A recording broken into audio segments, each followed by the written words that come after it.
Gempa bumi mengemburkan emas.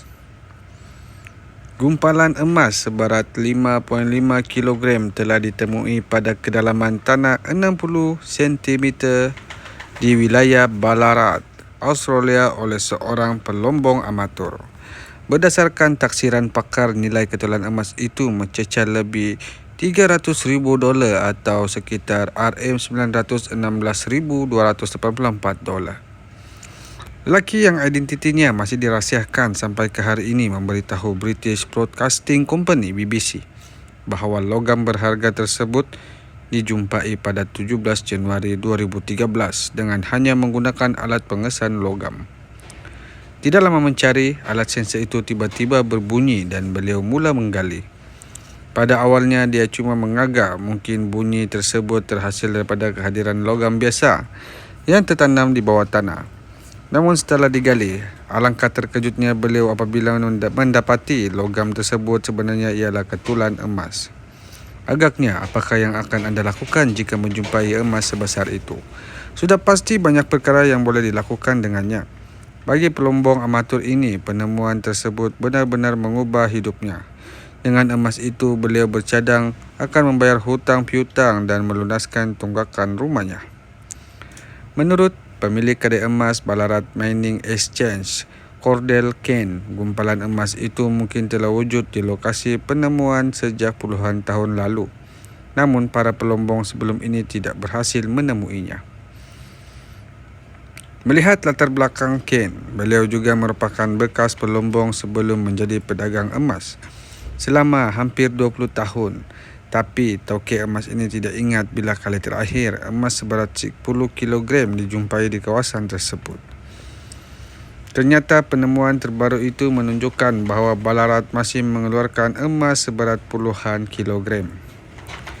Lebih 162 tahun dahulu, Ballarat pernah menjadi salah sebuah lokasi yang paling banyak mengeluarkan emas. Selepas tempat itu ditutup daripada kerja-kerja perlombongan pada tahun 1918, jumlah emas yang telah dikeluarkan daripada perut bumi Ballarat dikirakan sebanyak 20,592,000 troy ounce. Ia satu angka yang luar biasa apabila sejumlah besar emas pernah ditemui di daerah ini. Soalnya, dari manakah emas tersebut wujud sehingga melimpahi wilayah Ballarat? Sebuah kajian dari University of Queen Island di Australia yang diketuai ahli geologi Diane Weatherly mendapati bahawa bencana seperti gempa bumi sebenarnya mampu mengubah air menjadi emas. Ini bukan cerita fiksyen, tetapi memang benar-benar terjadi. Hal ini turut diakui oleh pensyarah di Jabatan Geologi Universiti Malaya Profesor Madya Mustafa Kamal Shuib. Jelas beliau, semasa kejadian gempa bumi akan berlaku satu proses yang dipanggil sebagai pergerakan kerak bumi atau tectonic plate. Kesan daripada pergerakan ini menyebabkan keretakan pada kedalaman 60 hingga 70 km di bawah perut bumi. Retakan itu kemudian membuka banyak celah atau ruang kosong. Ruang yang terbuka itu seterusnya meresap segala larutan mineral seperti besi, sulfur, silika termasuk emas mengalir menuju sepanjang retakan-retakan batuan di bawah perut bumi. Profesor Madya Mustafa berkata, perubahan tekanan dan suhu dalam kadar yang sangat cepat menyebabkan enapan cairan mineral itu menguap. Pada saat itu, setiap mineral dan logam akan berkumpul lalu menempel pada batuan. Proses ini memaksa larutan mineral berubah seterusnya membentuk emas atau telerang kuarza sebelum dihanyutkan ke laut dan sungai.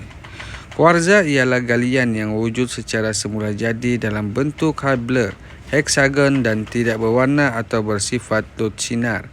Bentuk hebler ini mencapai sehingga beberapa meter panjang dan beratus-ratus kilogram beratnya. Menurut Profesor Madya Mustafa, kuarza inilah yang dicari-cari oleh para pelombong kerana penemuan sebelum ini mendapati kuarza sering kali mengandungi logam berharga seperti emas. Bagaimanapun, proses pemandapan mineral seperti emas menjadi telerang kuarza bukan terhasil dalam sekelip mata. Sebaliknya, ia mengambil masa terlalu lama untuk terbentuk sehingga ada kalanya memakan masa berjuta-juta tahun. Berdasarkan rekod, sekitar 80% emas di seluruh dunia dikatakan terbentuk daripada proses ini. 2/3 dari emas dunia pula terbentuk di bawah tanah, manakala sekitar 45% lagi dari emas dunia dilaporkan berasal dari Afrika Selatan.